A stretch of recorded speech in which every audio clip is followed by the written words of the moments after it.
It's pretty funny because you're quite an enigma, honestly, from what I know about you on your YouTube channel. Really? Yeah, well, just I mean, just that your name's just Adrian, right? And it's Yep. really interesting.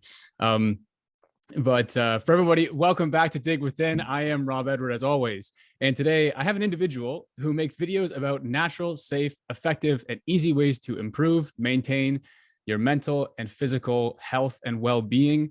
Welcome to the show, Adrian. How are you today, sir? I'm good, man. Yourself? I'm good. I'm good. I was just saying you're quite an enigma for me. Just your YouTube channel is just your name. There's nothing else about you there. Yeah. But I reached out to you because when I started my podcast, I think October, my very first guest was Tom Barnett, and Yep. your chats with him were one of the first that I kind of found where it was very back and forth, and I just found it was two very intelligent people speaking about something that it was very confusing for me at the beginning of all this 2 years ago. Yeah. And I found your content with him and just everything that I've been following on your channel since has been so helpful for me to understand our body's potential, different ways to heal. I mean, Hmm. your videos on magnesium and DMSO and all those different things have been really Mm. helpful for me. So I want to Good. thank you very much for your work, and I wanted to have You're you on welcome. to share with my audience. So thank you Okay. for agreeing to that. You're welcome.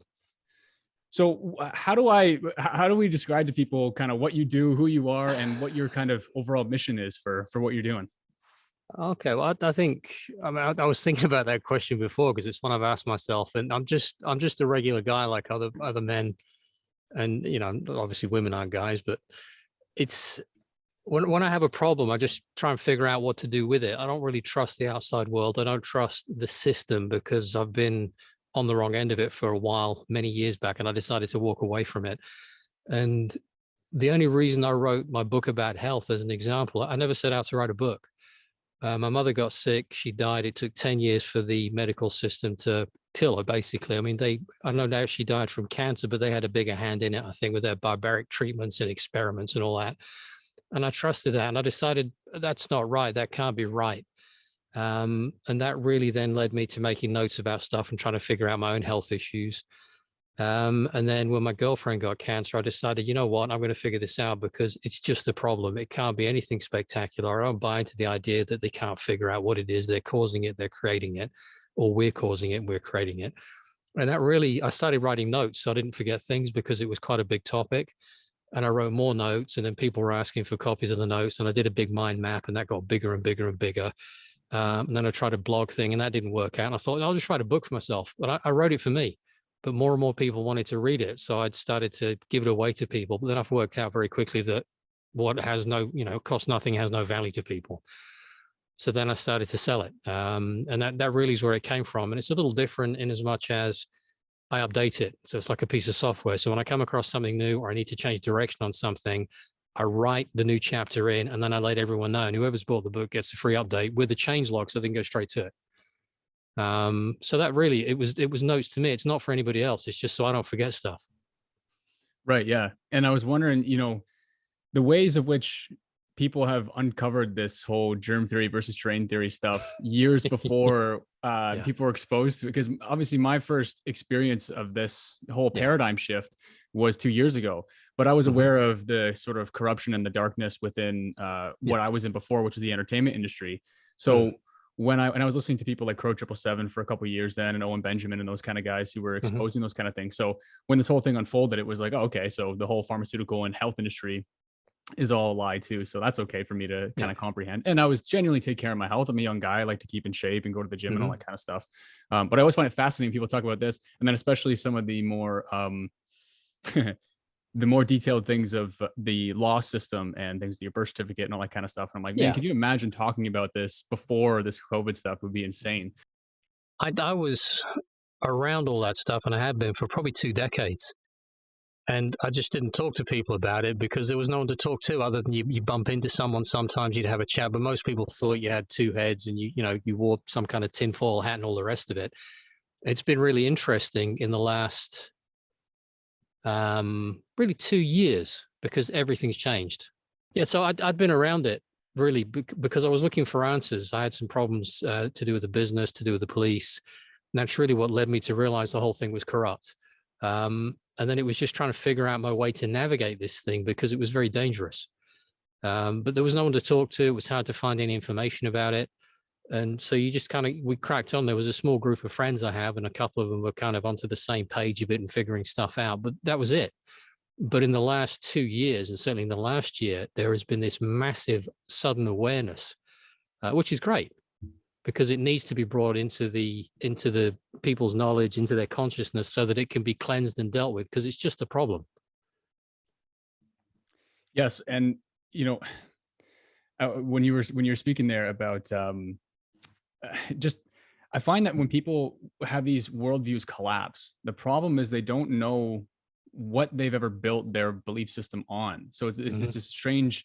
It happened to me too, and I was apprehensive about looking at any of these things, because I went, damn, I'm going to have to find my own way to base my own truth and my own logical systems, build those so that there's a solid foundation, and then I can look at any problem. But it's completely rebuilding the entire way you look at the world.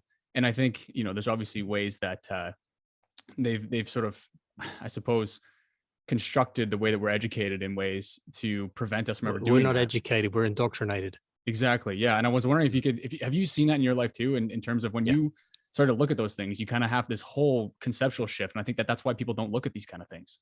Well, I think so. Yeah. I mean, I'm lucky because I don't mind change. In fact, I really enjoy things being different, and I enjoy learning new things. So when all this stuff kicked off, as much as I knew that many things were wrong, I decided, let's come from the place of assuming that everything is wrong, that we've been lied to about everything, and then I must re-educate myself across every single topic.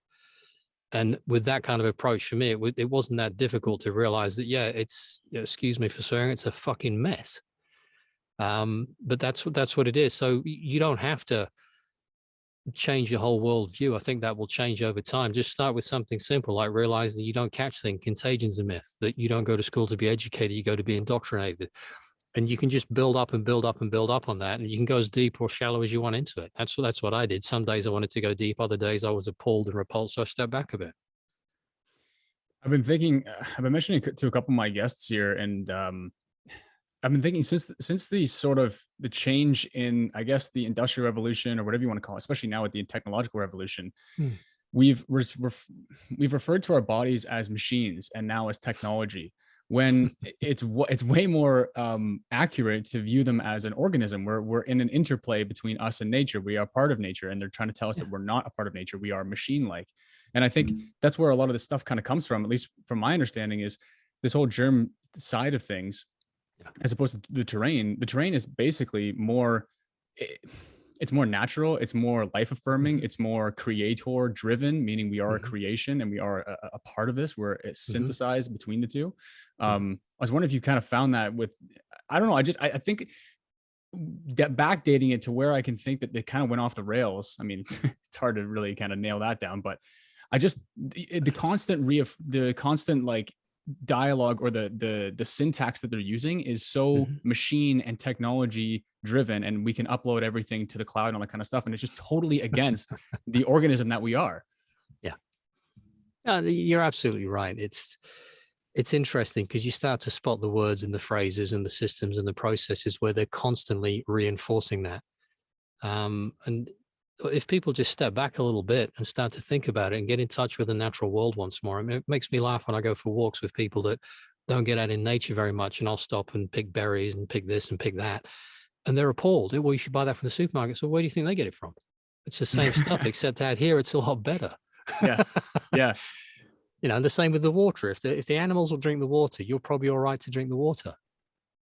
It's not rocket science, but everyone's been so desensitized to it, and they're constantly busy because of all this technology and the television, and everything's just around them. Instead of just slowing down and saying, right, let's get back in touch with nature, let's touch the earth, let's touch the plants, let's slow down, you'll start to get a better feel for what's going on, because that's where they want to drag you into this weird kind of synthetic weird world that's man and machine all melded together. We don't want anything to do with that. Well, I certainly don't. If someone else does, that's their choice, fine. But it's not something that appeals to me, because we're something much greater and we have much greater potential. It's like the reason I think we've taken to the internet so strongly and the access to instant information is we already have instant knowing, but we've become desensitized and we've lost track of it. We already have access to that. So why do you need to go and look on Google, which gives you a slanted view anyway? It's nowhere near accurate. So stuff like that, really. Yeah, and one of the things you hit on in one of your videos was the idea that the answers are always within you, Yep. and it's almost just remembering them, and it's a Yeah. difficult thing to comprehend. But when I was looking into Walter Russell's work from everything I've been studying over the past 2 years, it's Yeah. exactly that. It's the idea that you and I can read a book, the exact same words, but Yep. on one sentence I can have it unlocked, and in a different one you can have it unlocked, or not at all for either of Yeah. us, That's right. showing you that it's not the book, it's not the information, it's whatever's unlocking it within you. Yeah. Yeah. Well, I think one of the things you mentioned before was about belief systems. And I'm very careful with that because belief is the enemy of knowing. It's something Tom and I have talked about. You want to know things. You want to be careful about what you believe because belief can be manipulated, which is what all this social media is about, all the television, all the media, everything is constantly trying to get you to believe stuff that doesn't make any sense. When it comes down to it, you can trust yourself. You are a universe. You are trillions of cells, I suppose. I don't know how many there are, but you are this whole organism that thinks for itself, that interconnects with the spirit realms and the other realms. So you have all this information toing and froing all the time. And when you slow down enough, you have access to it. And one of the reasons, I think one of the most important things people can do, and I did a video about this, was asking better quality questions. People forget to ask decent questions. You start to really formalize really good quality questions. Everyone's running around looking for the answer. And I keep saying to people, oh, whoa, whoa, whoa, go find a better question. The answer will come to you.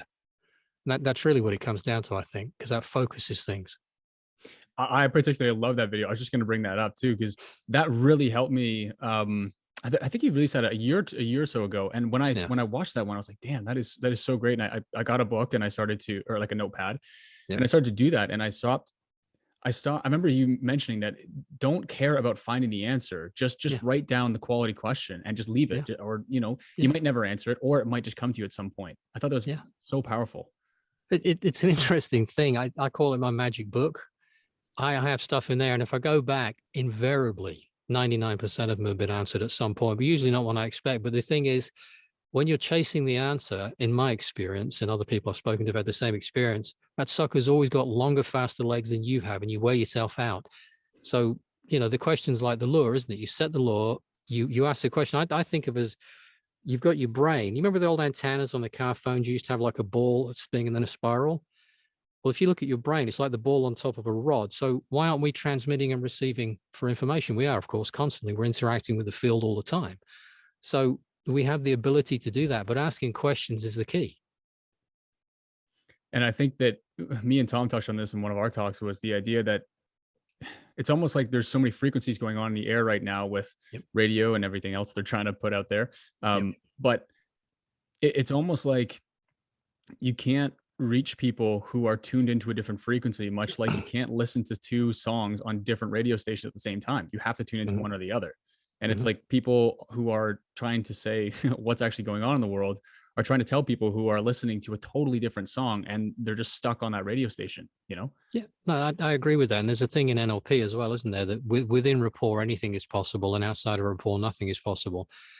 And it's difficult sometimes to get rapport. And this is what I think has been going on in the world as well, is that it's an intentional disconnect to force you and I to argue with each other, to say that it's either this or that. Why can't it be this and that? Why can't it be a meld of the same thing? So it's about getting people to stand alone because they know that together we have a lot more strength. Yeah, and it's hard for people to even connect dots that are seemingly the exact same Yeah. thing in terms of the once I started looking into the darkness is when I started to really see the light that people were talking about with Yeah. it's hard to even put these labels on them, but spirituality or religion, right? Like Yeah. my connection to my creator is now more personable. It's not in a religious sense. It's more in I sort of found that connection myself. But It should be a conversation.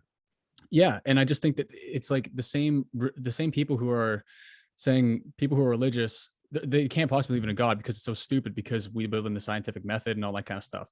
Mhm. But that religiosity sort of mind control is the exact same thing we're seeing with the scientism. But the Mhm. same people who believe in the scientism and disregard God because it's just not logical, are not using Mhm. their logic with what's happened over the past 2 years. Well, doesn't the word relig mean to rebind to something? Exactly. Yeah. And is God giver of dominion? So it's a really interesting thing. But again, it's all about separation and control. You have this intimate relationship with creation because you are part of it. You're not something that shouldn't be here. Everyone that's here has a purpose. That's why they're here. And do Anyway. you not think that that's why they're trying to untether people from having it? It's interesting, like people, your entire life is based on quality of anything, Yeah. and everything that they say that exists, matter of fact, is quantitative. So Yeah. it's like everything you measure your entire life on, meaning like giving your life meaning, is all the quality of your life, which doesn't technically exist in the scientific method. And Yeah. everything that does is the quantitative. So it's almost like they're just trying to convince you that none of your life matters because of whatever to sort of mind control you. But then the quality of life just goes down the drain. Yeah. Surely you're not talking about a massive database system to try and put everything into a database system, because that's what it sounds like to me. Well, I don't know when I can upload this episode because I have a 7-day ban from my previous chat with a doctor going over the recent leaked Pfizer documents and stuff like that. But Okay.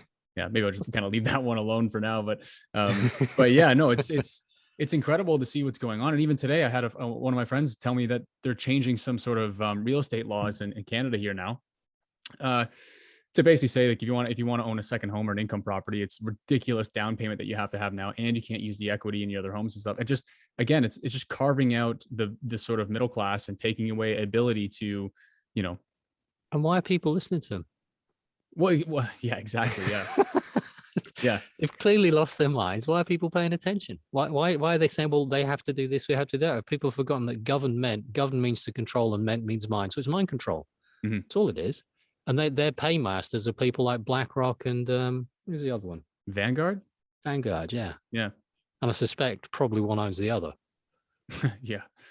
So listen to them at your peril. I removed myself from that lot many, many decades ago, and I want nothing to do with it. It makes me laugh when they say, well, they're now talking in England about, what is it they're talking about? Because of the fuel crisis, which is obviously their made up thing, that they are going to reduce the speed limit, but also mean that you can't drive on Sunday. Well, I don't drive, I travel. So how's that going to affect me? But everyone's talking about you can't drive on Sunday. I'm like, shut your nonsense. What are you listening to this? Why are you even becoming part of this to give it your energy to make it reality? Well, and when you listen, again, from your chats and with Tom and other people in the same sort of like law space, if you even want to call it that, talking about, it's just offers. Everything is an offer. And now there's something, the NDP party here has now said they're going to work with the liberals to make, a majority government till 2025.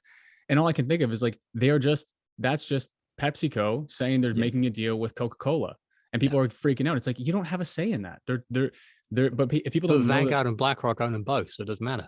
yeah, exactly. But a lot of people don't even know that their government is a corporation lodged within all these different corporations, lodged within the United States of America under Washington, D.C. Yeah, as are the countries. They're not countries, they're all companies. And they're just branch offices arguing with each other.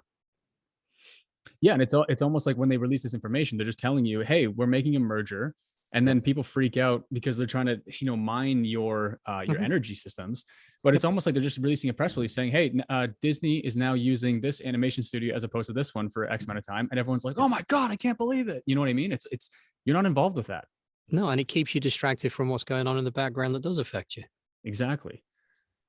And Tom had a really interesting chat he had the other day. I think he was on Owen Benjamin stuff. And they were talking about how, because all of our language is currency based or water based, sorry. Yeah. And the idea that they're trying to rally up a lot of people in these different cities and stuff like that with the trucker convoys and the protests and all that kind of stuff. And it's almost like if they know that there's these energy systems that flow within different cities in the world, and there is that flow, right? There's that exchange. And if most of our bodies are this water system, then they're it's almost like they're using that to sort of flow the energy and the information to whichever way they want to. And especially if you don't know what you want to create, then you're just allowing them to just have free reign over all of your energy and create what they want. Yeah, energy flows where attention goes. They want you looking at stuff. They want you doing stuff. So whatever happens, that energy is still being manipulated and controlled. God help them if we ever start to control our own energy and do our own things with it. And that's what the fascinating thing is too, right? Is it can make you, for at least for me, speaking on my behalf, it gets you kind of depressed. It gets you kind of, I don't know what to do. How do I do anything in this world while providing, a a sustainability for myself that isn't contributing to any of these kind of things. And it can really paralyze you because you're like, man, almost everything is tied up with this kind of system, especially when you're first looking at it and you can't see anything but all the lies. Mhm. But it really behooves you to figure out what it is, because if you're not going to use your energy, someone else will. You're right. And I think, again, writing down a good quality question from that, what could I do in the moment with what I have around me right now to make a difference in my own life? But I'd pay attention to how I feel. I always do. That that's your barometer of where your energy is going, and whether you're cutting yourself off from that stream of energy that wants to flow through you all the time anyway, that well-being. So what makes you feel good? What can you do right now? And if you can't find anything in the current situation, go do something else and feel good on that, because we attract constantly. You don't get what you want, you get what you are. So if you're depressed, as an example, you'll get more things to depress you. If you're, excited, you get more things to excite you. So I've learned to try and put myself in that emotional state by looking at something that interests me or excites me, so that more things on all subjects start to resonate with that, because it's all like you said before about tuning into frequency. So I think as we get better at frequency modulation, it's like, if I walk in the room as a horror film on, I don't dive behind the sofa and go, shit, I'm scared, and keep peeking over the top and, oh my God, it's still going on. Turn it off. So it's about doing that. Change the channel. The channel's still going to exist. It's still going to be going on. That frequency's there. But because you've now changed your tuner, see, there's clues all around us, aren't there? The television is the biggest clue there is. They tell you the programming you, but people go and sit, watch programs all night. The channeling, which is something to do with the occult anyway. And then, but you can choose your frequency. So if you choose, to, I don't know, CBS instead of NBC, you get a different experience. But CBS is still there, even though you tune to the other channel, you've just tuned your frequency. So your job, my job, is to tune our frequencies, to become sensitive to what we're tuning to become what we are, so that when we become what we are, then we get more of what we want, if that makes sense. So if you want to be happy, find things that make you happy right now in the moment. But if that's too big a jump from where you're at, try and figure out what the next cascade, they're all on my fingers. So try and figure out the next cascade bit down from that, so you can take little tiny steps. Don't make these big, enormous jumps. They're impossible. So I love that. And I love another word too is broadcasting, how broad Yes. their casting is when they're Yeah, doing yeah, that. yeah, yeah. And I'm curious, so when you say that, it's interesting to kind of, when you don't use that barometer and you've never sort of used that Yeah. tool, right? How Yeah. do you not confuse happiness and what you want versus just short-term serotonin, like, temporary comforts? Well, I think you'd have to ask yourself that question and say, is this meaningful, or am I just propping myself up for something? But sometimes propping yourself up it enables you to get that step. I used to use marijuana a lot because it took me away from where I didn't want to be. And it also opened a lot of doors, and it's a medicine. And I used it as a medicine. And when I started to realize I was using it then as a prop, I decided, I'm done with that. And I stopped taking it because I know how to get through those doorways anyway now. So why do I need to keep the drug? So I think it's just becoming more aware of, am I doing this to support myself? And is that serving me in the moment? But if it is, and it's a prop, even if it's a bad thing, if it's helping me get somewhere I need to get to, then do that. But don't become reliant on it. And how much do you think the way that we're living and potentially how, trying to choose my words in the right way, like how toxic we are, sort of in a if you want to think about it in a sickness or health kind of way, how Mhm. much of those toxins and how much of like the way that we're living blocks us from those immediate kind of downloads from the ether or whatever you want to call that? I think they're all designed to do that. And I suspect that we are living at probably fractions of a percent of our potential. From the stuff I've been looking at, I think we should technically be able to live indefinitely. You can take cells out of the body if cells actually exist. You could take stuff out of the body structures, and in a perfect environment, they never die. And I think we do the same thing. The idea that we're supposed to live 70, 80 years is a complete joke. It's because we're being poisoned to death from day one. And we should live hundreds or thousands or tens of thousands or longer. And that may sound like, a real stretch for some people. When you start to dig into it, there's no reason why not. But we couldn't do it in the environment we're in right now. We'd have to be in a pristine environment. And that's not just an external pristine environment, it's an internal one as well. There's a lot of programming that we have to do on the inside, or deprogramming and decluttering on the inside, to create the internal environment that you can then express through your body. So how do you differentiate between things that are I guess things that are difficult and things that need to happen and need to push through that difficulty, in much the same way as when you are getting rid of toxins from your body, you are going to be sick for a certain amount of, you're going to be in some sort of discomfort because you're purging those kind of things.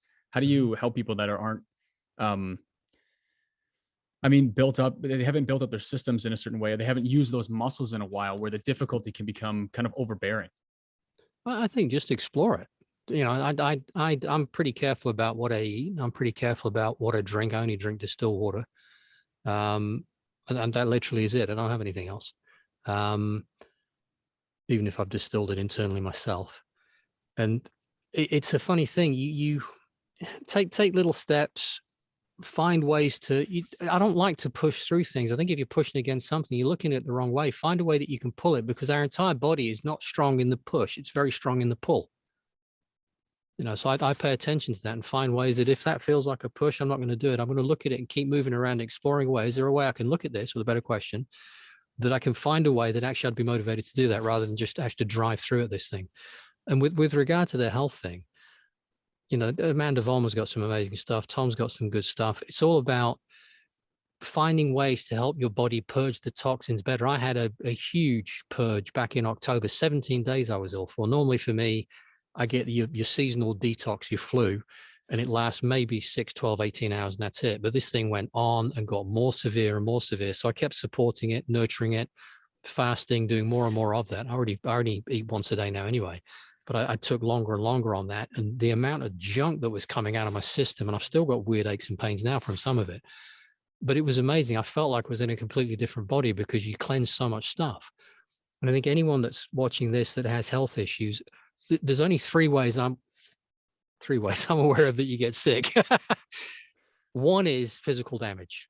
Two is you have some kind of toxicity, and that could be emotional and mental toxicity. Usually it's something to do with that. And the third one is some kind of deficiency. You address those things and you find the cures to everything. But don't suppress it. Don't stop the purge happening. Well, you know, welcome the purge, find a way to get on with it and let it come out of you, because otherwise you're just bottling up and making it worse and worse and worse.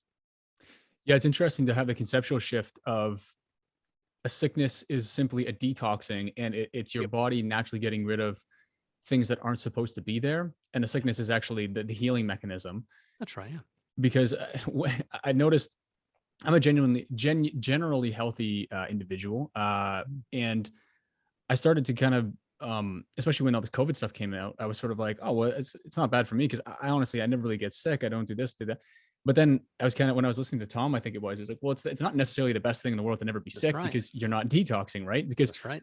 I mean, maybe back in the day when there was literally next to no toxins, we were living in nature. And then it would be the idea that in today's day and age, you don't have anything in you that you need to detox is definitely, not the reality. So it was interesting to even conceptually Yeah. change my mind and go, maybe I can use ways to trigger or like kickstart a detox mechanism so that I can get rid of those toxins. There are, yeah, there's herbs and stuff you can take to do that as well, enemas, that kind of thing. For me, one of the most potent things was drinking distilled water. That really strips a load of stuff out of you. But people will find their own way with it as well. Meditation's a great one. All those things to support yourself. Stop taking junk. I mean, I was talking to someone the other day, and I said it's all very well you doing a detox, but you're retoxing at the same time. If you can slow down the income of the toxins, your body actually has a better chance of getting rid of what's going on, and you might get sick. But that's a good thing, as you said. It's a paradigm shift to accept that that is a good sign. It's not a bad thing, and you don't catch anything. This whole idea of contagion is a complete fucking made up monstrous myth, anyway. Absolutely. Yeah. And I wanted to ask because you brought up Amanda there. One thing I've been fascinated with recently is DMSO, and I Mm, finally got my hands on it, ordering it through her little. She's a PMA now, actually, which is awesome. mm, But I was curious, can you maybe? I actually had her on the podcast a couple weeks back, but she's mm, just so knowledgeable at so many different things that we didn't get mm, into it. But I was wondering, one of your videos, a couple of your videos, are very were very foundational for me to mm, understand how to use it and what it is, and, mhm. and all the sort of safe protocols for that. So I was wondering if you could maybe dive into for people who don't know what it is and how it works. Well, I think first and foremost, she's the authority on that. She's written an amazing book, which is my go-to book. I wish I had her book when I made my video, because I just had to search around and find the information. But it all came out when I was doing the discovery to try and figure out what cancer was. And, unfortunately, that only took 2.5 months to work out what it is and how to deal with it. So it's not that complex if I can figure it out. But DMSO is dimethyl sulfoxide. It's a byproduct from the craft pulping industry, which is an interesting thing because my first jobs were all around the pulp and paper industry. But it basically, it's got a really high sulfur content, and it is one of the most amazing healers. I'll tell you a quick story about a guy who, a friend of mine who's a carpenter, he's in his 70s, and he'd had throat cancer, and he had a patch of skin. I was talking to him earlier today. She's coming around later on. Had a patch of skin there, which made it very difficult to swallow because it was really kind of like scar tissue and really tough.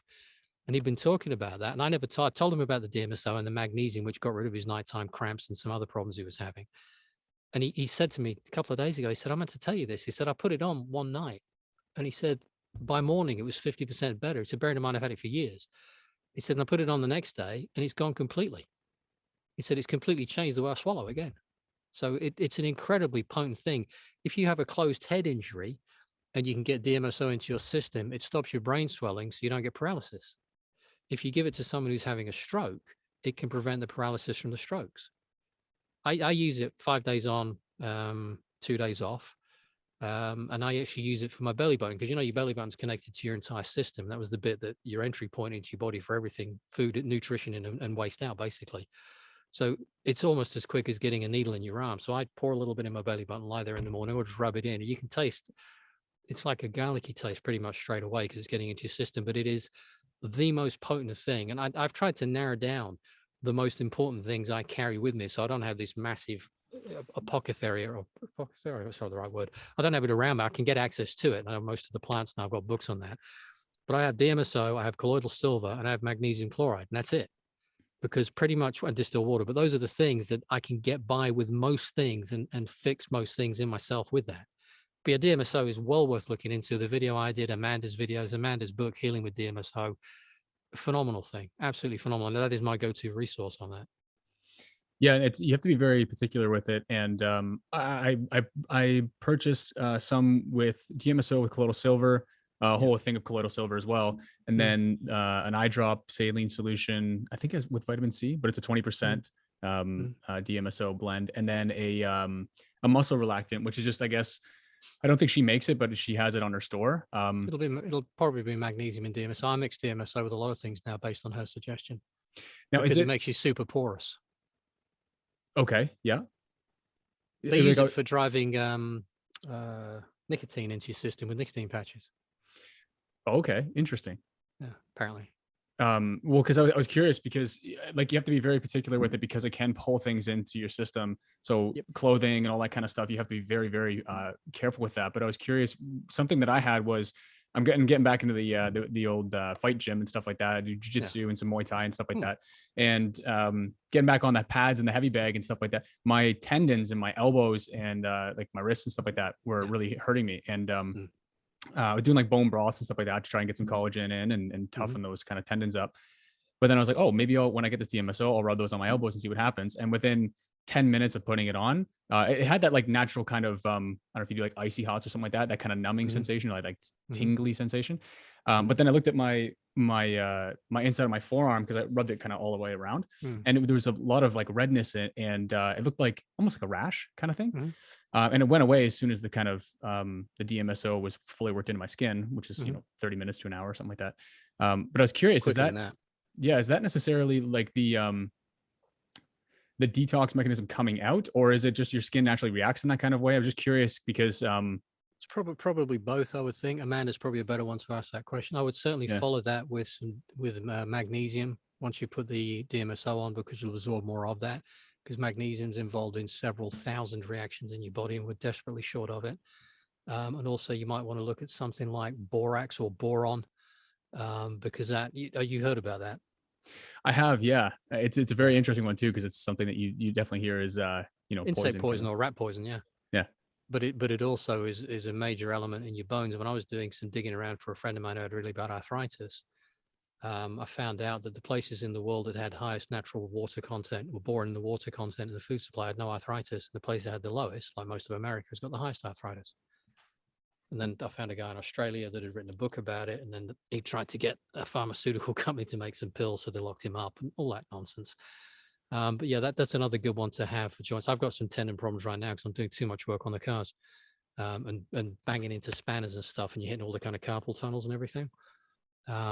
But yeah, it's a really good one to get into. And all of these things, you just start adding little bits to your kind of medicine cabinet. And you start to work out, this is what I should be doing. This is what I should be doing. For me, magnesium's one every day. I use magnesium oil because it's a strong laxative. It's not something you can take enough of internally without getting the shits. And off camera one time, if you want to hear a funny story about me on holiday, I'll tell you about that. It was hysterical. Not necessarily for those around me, but it was a funny experience. That's awesome. Yeah, I was well because for me, I saw one I think you had for a tooth pain, and I don't necessarily have tooth pain. It's just I got one's cracked, and then I just got receding gums and all that kind of stuff. So I got the tooth serum to try and see if there's anything to do Yeah. with that. And I've heard it's essentially like a DMSO is like one of these like kind of cure-alls kind of thing, and it's just one of Yeah. those unbelievable like miracle kind of. Yeah, Absolutely, yeah. I think it's probably the high sulfur content has an enormous thing to do with that. Um, you do know that about every 100 years you're supposed to grow a new set of teeth. I did not know that. Yeah, I've been reading a lot about that lately, which is a really interesting thing. Every 100 years or so you grow more teeth. So if it's every 100 years, how many 100 years are you going to live? Well, yeah, this is the problem with looking into this stuff because now Yep. I don't even know. Well, we're seeing active erasing of history in the Yep. real time, and then Yeah. we're supposed to believe anything that we don't know from when we were born, and we could sort of understand information. Things Yeah. things that happened before then were totally legit. It's all definitely verifiable and stuff. It's just Yeah. Well, it's funny when all this COVID nonsense started to die down, and then the whole thing in Ukraine started to warm up. And I said to someone the other day, "What are you doing?" And he said, "What do you mean?" I said, You worked out finally that the whole COVID thing was a lie and it was a control thing." And he went, "Yeah." I said, "Now you think this Ukraine thing's?" I said, "Is that because the box in the corner that's lied to you about everything else has now suddenly decided to tell you the truth? You fucking moron, grow up." that's so fun. Yeah, we were saying the same thing too. You know, like it was honestly there was the trucker stuff in Canada. Yeah. And then the 1 week they declared the state of emergency act or whatever, the war times act. Then they trample over people in the Capitol. Then they vote on it so that it actually kind of goes through. It goes Mhm. through. 2 days later they revoke it, and then Yep. people are saying whatever. And then it was almost like spinning on a dime. The next Mhm. day or the next week or whatever, it was the Ukraine Mhm. stuff. Haven't heard a thing about anything since COVID related Yeah. or whatever. It's just it's Yeah. so It's all part of the game. Because if you keep people confused, they can't think. You keep them frightened, they can't think. yeah. You The keep them disconnected from that. You see that stream of energy that flows to us, to me, isn't like this kind of torrent. It's like a gentle breeze. You don't notice it unless you're really attuned to it. Yeah, the whole fear is the mind killer, right? That's right. Yeah. And some So of what us do are you lucky because fear doesn't seem to affect me anymore. So I just don't get scared about stuff. yeah, and I guess that's what I was trying to say about the idea that, like working out or doing things that are difficult, like they're difficult in the moment, but it gives you that good that eustress, Hmm. that good amount of stress that you can Yeah. understand that you can do anything in your life because Yeah. someone like me who grew up in a sort of like the idea that your self-esteem is huge and the sort of do you know what I mean? Like that kind of like Yeah. generation of this. And then Yeah. people I see, and in myself too, like I'm actively working on it all the time, is that idea of like failure is a part of it. Feeling like you don't know what you're doing or going out on a limb and not getting it is a part of What, life. what if there's no failure? What if there's just experience? What if there's no good? There's no bad. There's just lessons. What if you have no friends, no enemies? You just have teachers. If you approach it that way, it just becomes an experience, and you're here to gather experience and feed that experience back into the universal system, whatever it is, however you want to look at it, so that that experience is being done. So you don't, there is no failure. You just found another way it didn't work. Someone said to me, "You got a lot done." I said, "I fuck messed loads of stuff up, but I'm busy doing stuff all the time, working things out. How do I do this? How does that happen? If I don't know, I'll go find someone who does. I wanted to be a better mechanic. I found a guy that I'm quite friendly with, and I go and study him so I can do stuff myself." There is no failure. We've been so wrapped up, back to the school thing. It's always constant competition. It's first place, second place, third place, and then nothing else counts. Everything, and it's all about individuals, and it shouldn't be. It's about get the experience and just have a go, mess with it, see what happens. You fuck up, it doesn't matter. So what? And it's almost like the Leviathan, the huge beast that is the education system, can't keep up Yep. with the sort of technological change that people are finding.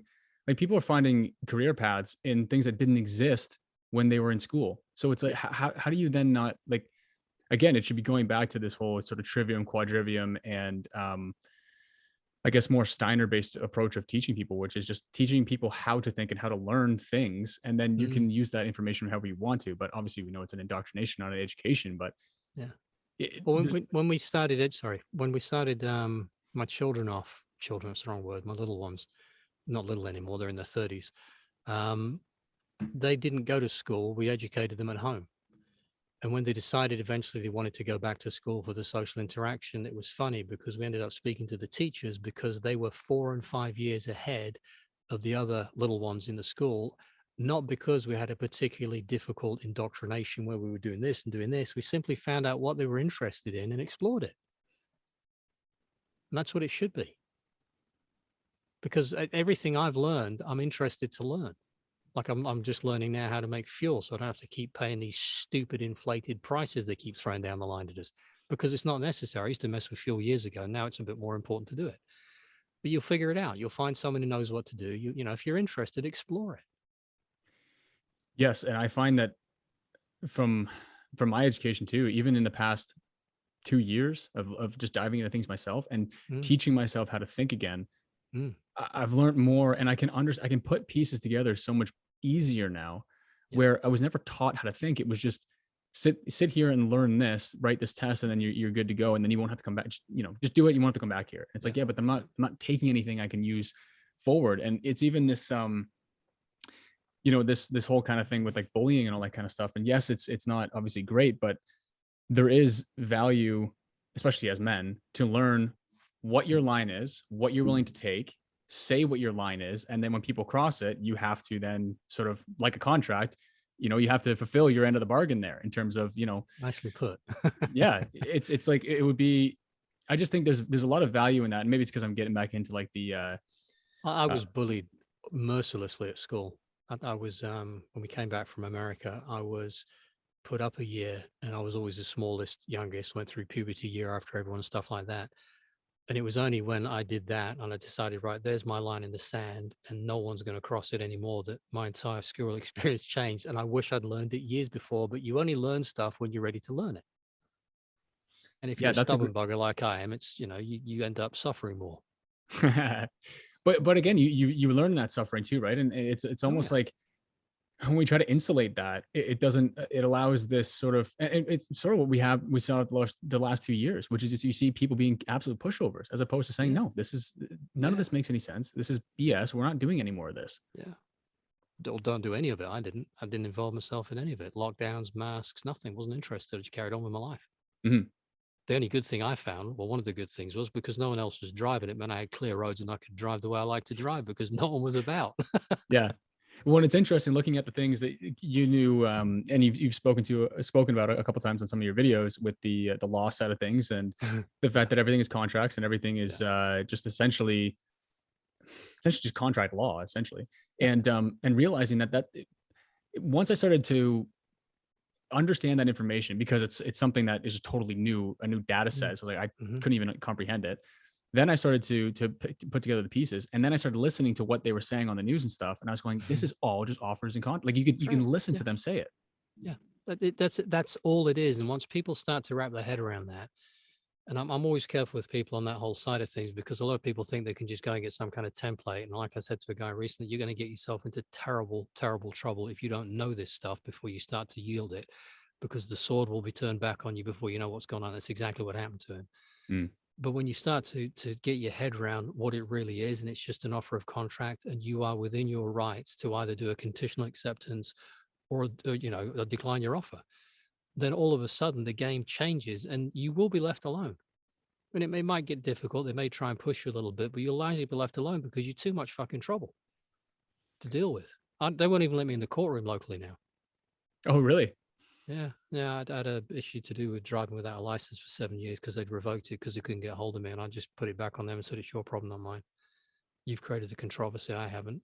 Yeah, and I did it with an affidavit, which they didn't want to accept in the court.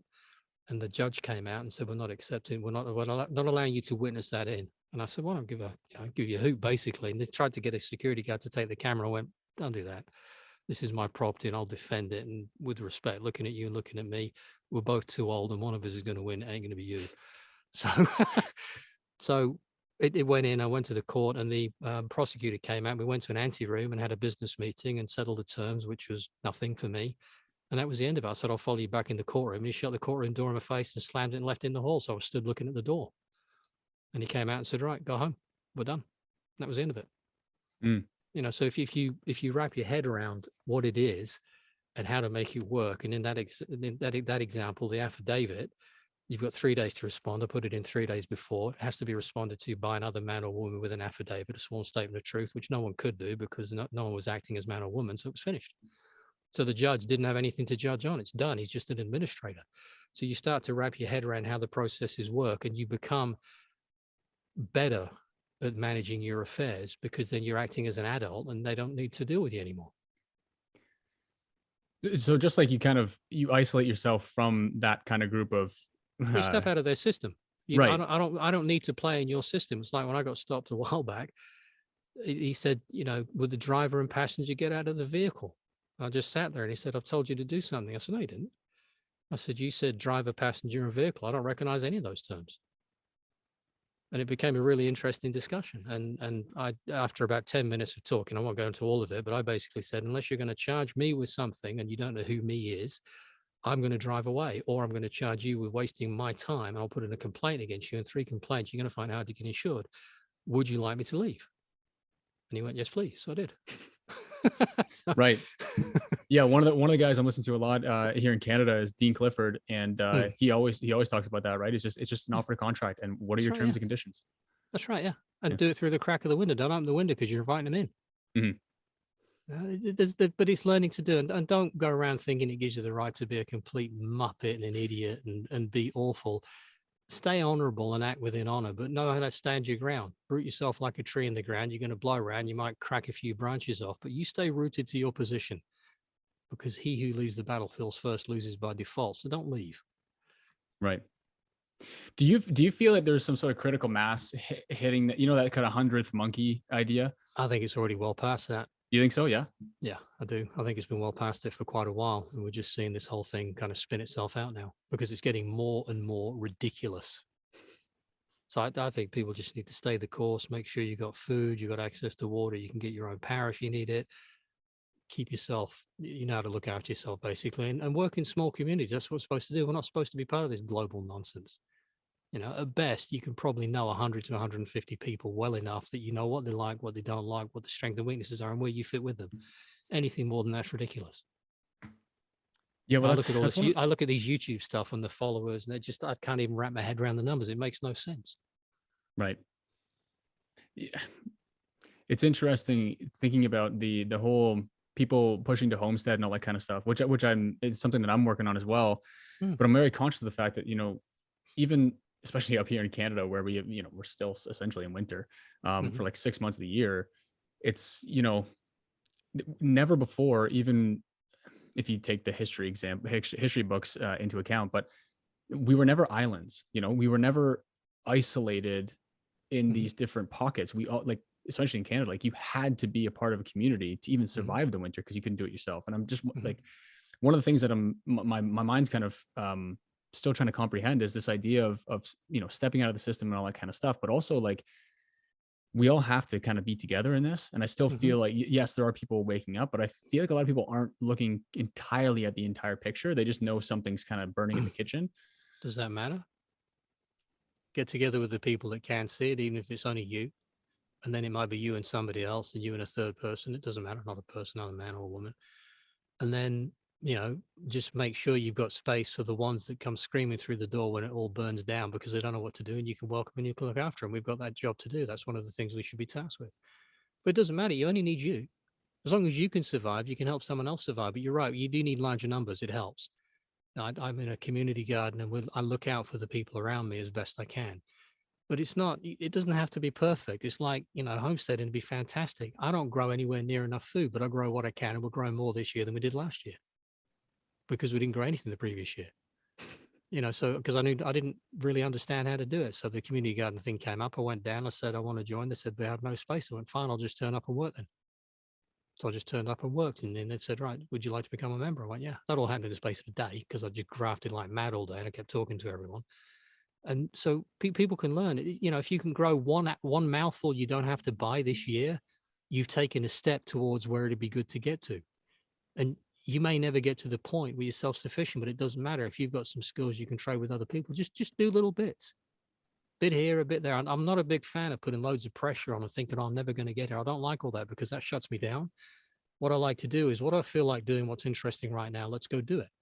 And some days you get loads done and some months you do, and other months you don't do a lot about it. But you enjoy the journey and you figure stuff out as you go along. And when all of a sudden you look back and you go, Christ, look how far we've come. Right. Because you're And never going to get there. So why don't you just enjoy it?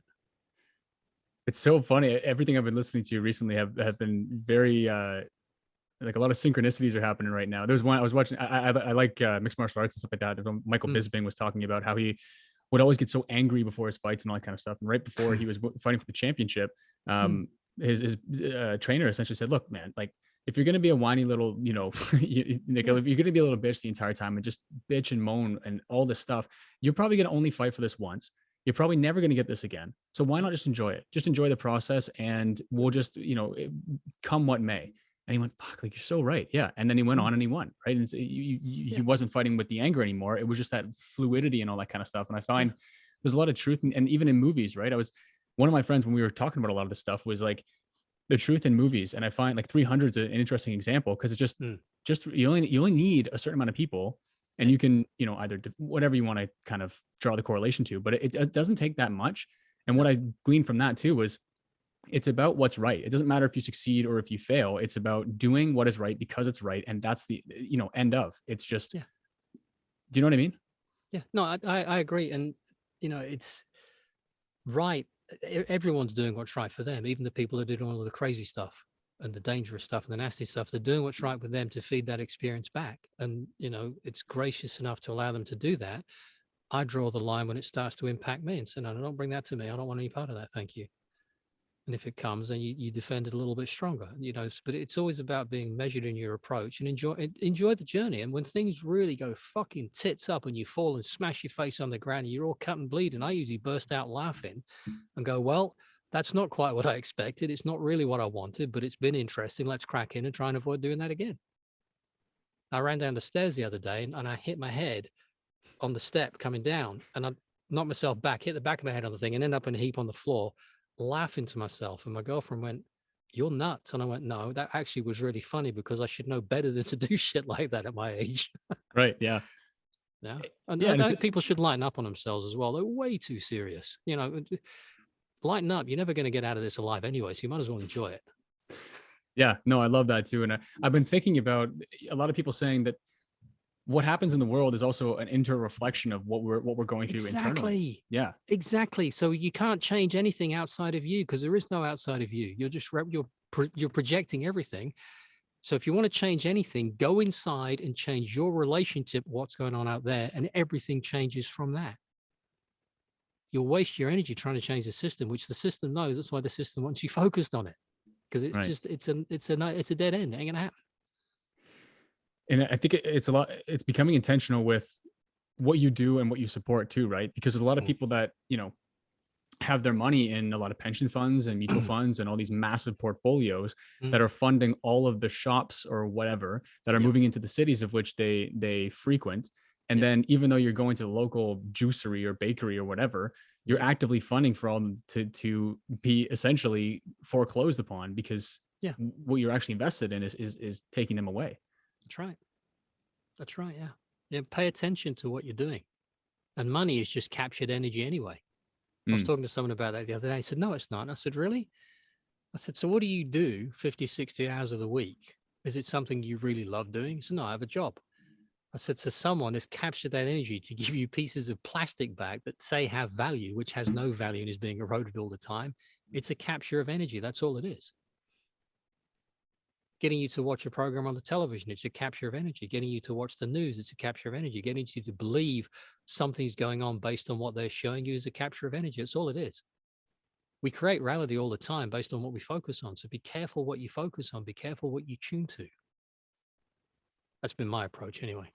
I know, I love it. I'm just really enjoying this conversation, and Me I've been too. asking a couple of my guests this too, and I if I think people think that this whole thing kind of went away, right? Like they're not doing the passes anymore and the validation or whatever, and they're not doing the masks and all that kind of stuff. But we all know there's definitely more stuff We going on. still have the mask mandate, which is a funny thing here. It's never gone away Okay, in Wales, apparently. interesting. Okay, I just um, tell them I can't wear a mask because I'm not a member of the cult. They won't let me in. So sorry, can't help. right. Well, like I'm wondering if it is, if the external sort of world that's happening right now is a reflection of the internal world that we're all kind of having. Mm. Um, what fundamentally do you think that we all need to learn or heed, or how do we need to move forward in order to never let this sort of thing happen again? I wouldn't worry about stopping it happening again. I think that's too big an ask. I think if you can fall back in love with yourself and with your brother and your sister and the people around you and your experience in your life, I think that energy in itself will do a lot of good.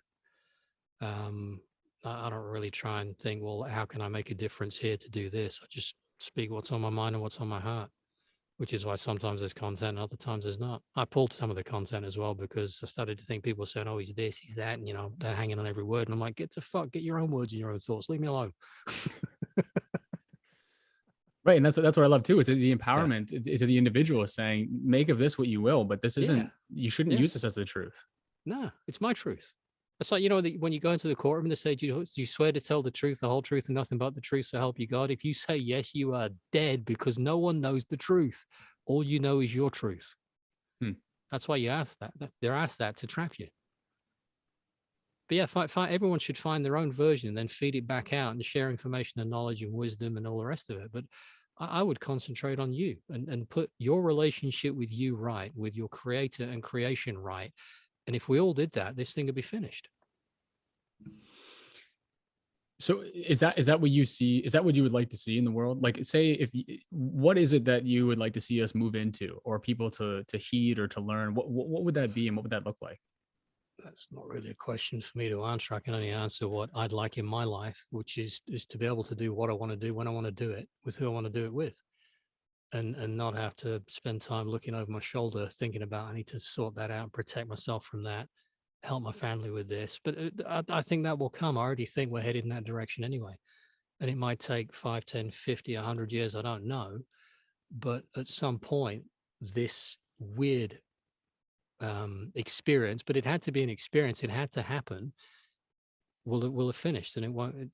If you've experienced it once, I don't think it works that you have to keep going back and experiencing it again and again and again, like we tend to in our lives. I think in the Akashic record or whatever, that once it's in there, isn't it? But who knows? I don't know. I'd live each day how I see fit. Yeah, no, I love that. I love that it should be individual. It should be personal. It should Yeah, be, and even if you were to say something that was so profound right now, people are listening, and even myself, don't take that as that's what you should now do. no, that's just where I'm at. And but we're interesting because there's a frequency if we've locked ourselves together. Sorry, I'm playing with a knife. Sorry, as we as we've locked ourselves together in this communication, this communion, and there's a back and forth, and there's much more happening that's not in the spoken word.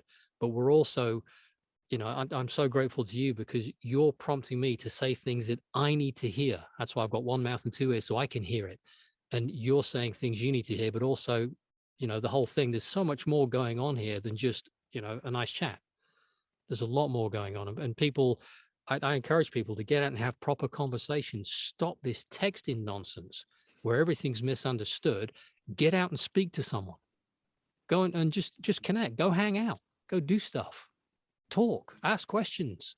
Learn something new. See everyone with fresh eyes, including yourself, and see where that gets you.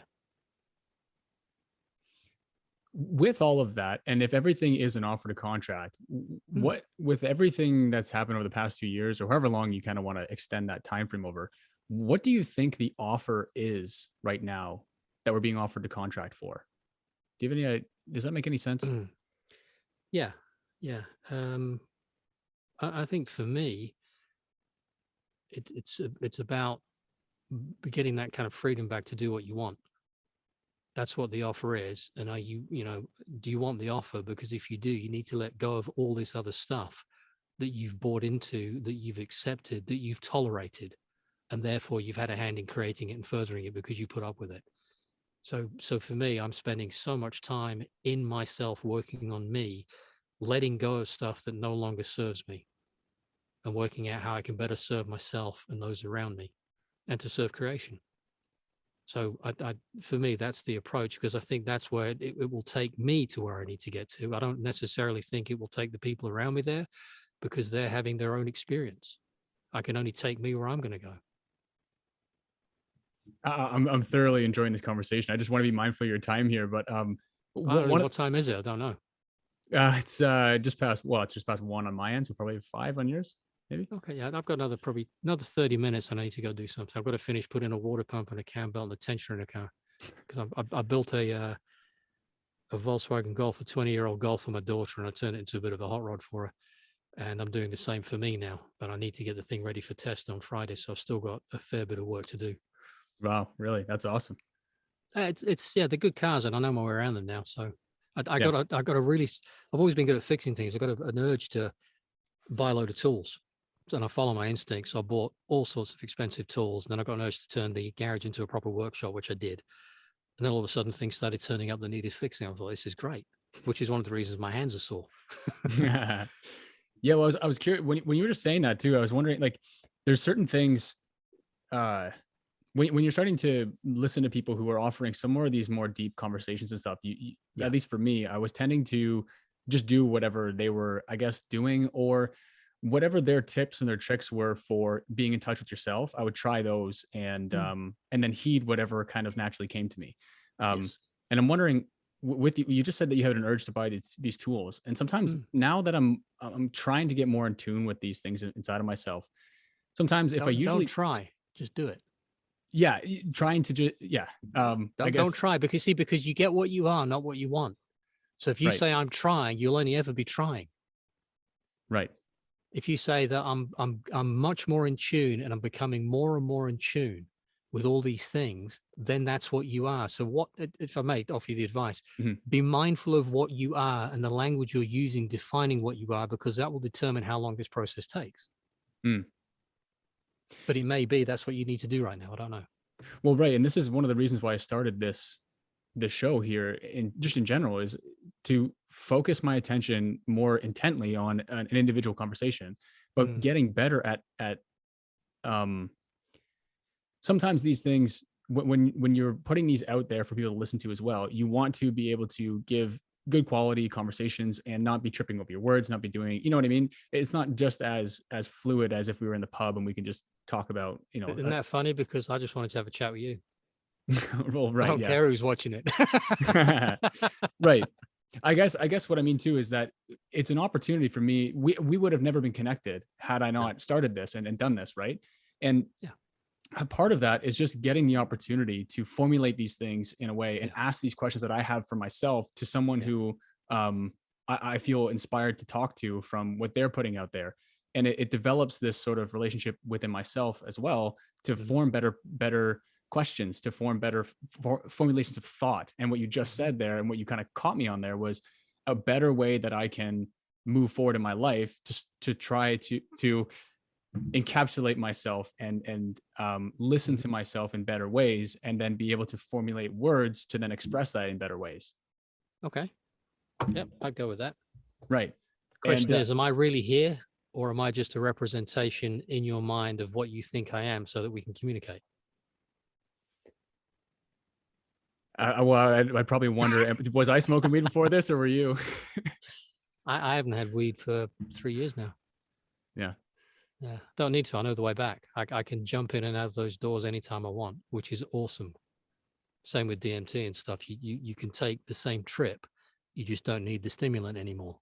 Because that's all they are. They're just like, there's a secret door here. Move this panel back, push that, slide that, and it opens, and then you're in. Interesting. Well, something that of course, I might be as mad as a fucking hatter. Who knows? Right. Yeah. Well, you come across like you're not, so that's good too. But I guess what I meant by that kind of tangent there was that I'm noticing that when I am in tune with something, like you said about you're being called to just buy new tools or something like that, Yeah, yeah, I'm stopping myself from trying to justify that or go, well, what's really behind that? And just yeah, go, oh, well, I'm just called to do this, like music or something that is either inspirational or something that I want to yeah, listen to get myself in a mind yeah, frame.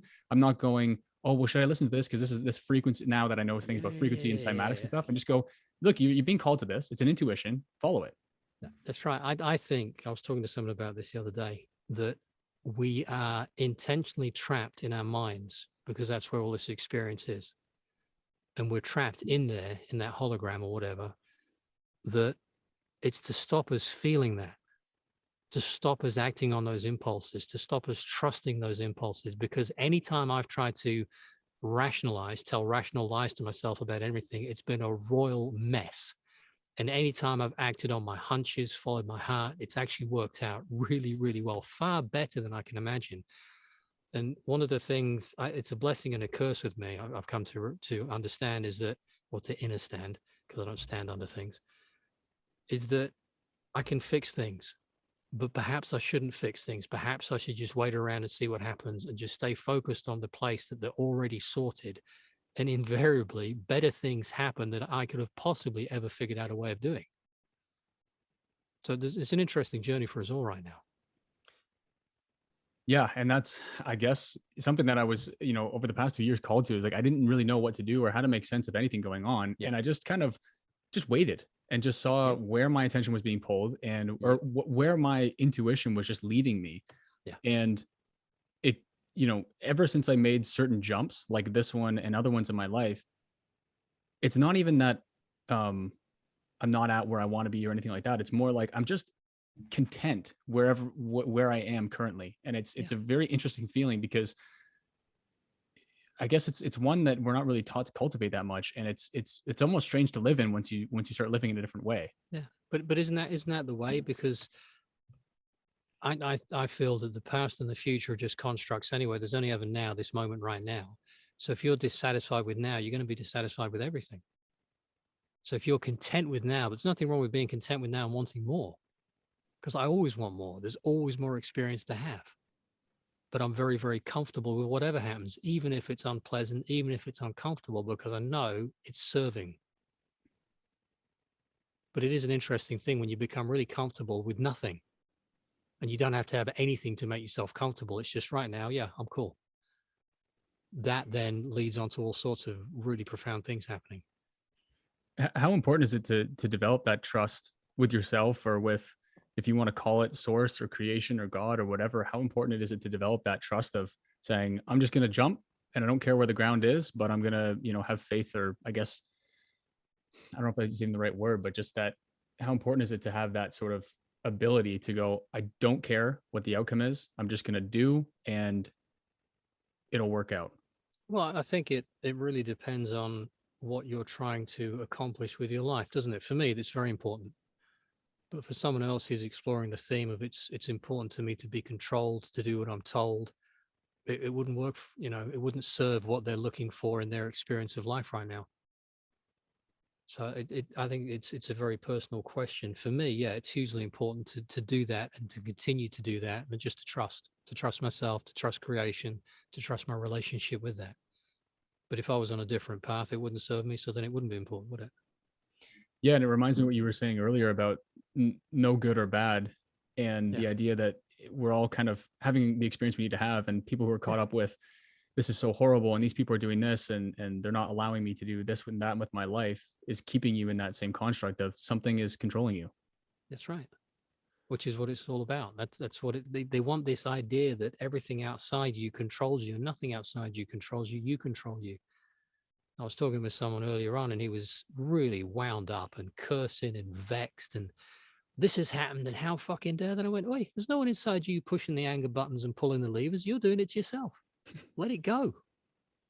Oh, you don't understand. I said, you'd be surprised. I've got a pretty good handle on stuff to do with that based on my experience, but you can let it go because they're not even here to press the button. But they've really hurt me. I said, no, you've really hurt yourself with your response to what they've done. Let go of it. But, If you want to. If you don't want to, you might want to be here and go through that murderous stuff. It's your choice.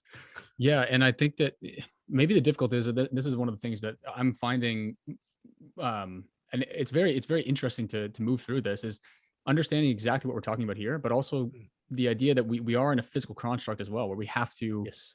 put form to thoughts or intentions Yeah. as well. And And maybe it's that difficulty that is understanding what you're saying, and that there are people doing things, like someone can push you, someone can punch you in the face, and it's up to you if you want to either press charges or do whatever, right? Like there are things very real that people can do to you, but it's mm, also the idea that nothing can do something to you that you don't either call forth or you have a relationship with. But the idea that you have a reaction to that, I guess, is where the sort of, yep. the two kind of worlds collide. It is, but your life responds to you. It responds to, who you are in that moment. So I've seen children that are absolute monsters for their parents, that are absolute angels for the next one that comes along. A friend walks in and they completely change, because everything responds to you. What you put out, you get back. It's a mirror, but it's a true mirror. Whatever you are is coming back. So I know if I get riled about something, which happens, invariably a whole shitstorm of stuff comes along to rile me, and I have to stop myself, get out, shoes off, or find a tree, lean on the tree and say, right, how am I creating this? Because it's not what I want. What do I really want? And then I realign myself, and then everything stops in that moment. There's a lot of truth to that. You've got out of bed on the wrong side. Well, get back in the fucking thing and get out again and do it right. And you can do it moment by moment by moment by moment, because everything changes in the moment, because there is only right now. There is nothing else. Mm. There's one thing you said there that reminded me of a little, I guess, a series that you did on your channel too, was if you want to change, and the idea of people potentially being I was talking to someone about this maybe last weekend, and the idea of people being emotionally attached to their illnesses, Yep. and the idea that you might not want to be healthy because you get so much out of being unhealthy. And that might sound like a, a triggering concept, but the idea of like, well, if you're healthy all the time, then no one really cares about you because people are doing their own stuff. But if you are ill, people do tend to, want to see you do better or whatever, right? So you can Mm. potentially get something out of being sick all the time.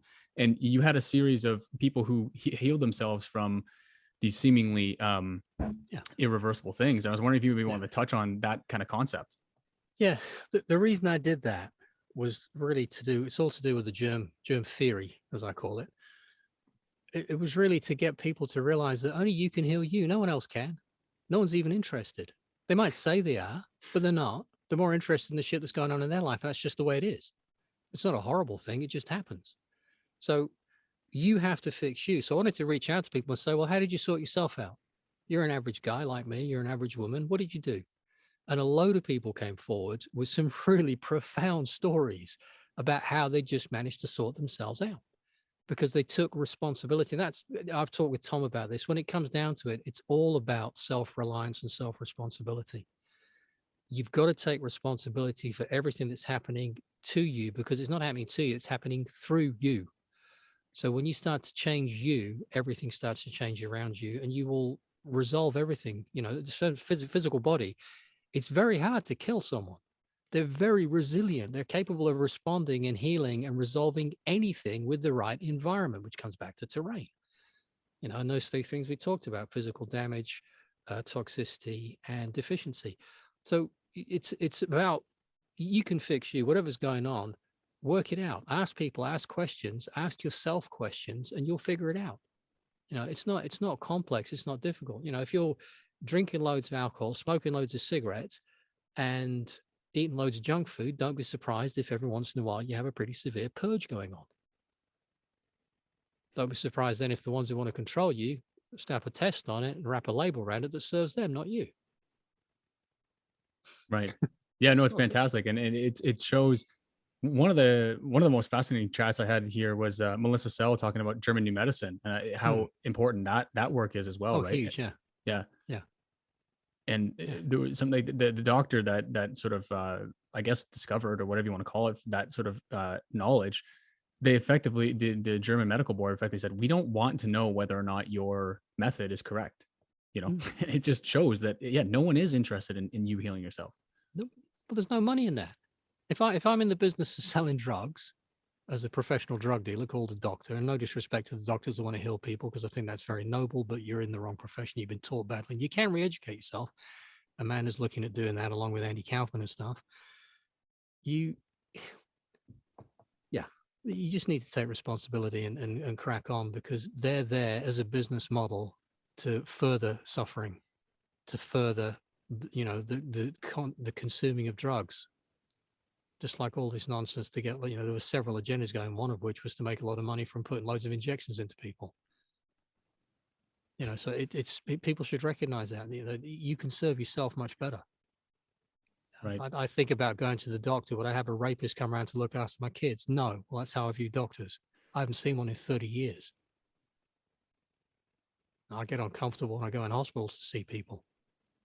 Mind you, the hospitals get uncomfortable with me because I declined their offer of, sanitizer and face mask and social distance. And when I went to see someone the other day, it was dead funny. They tried to give me sanitizer. I said, I don't want any thanks.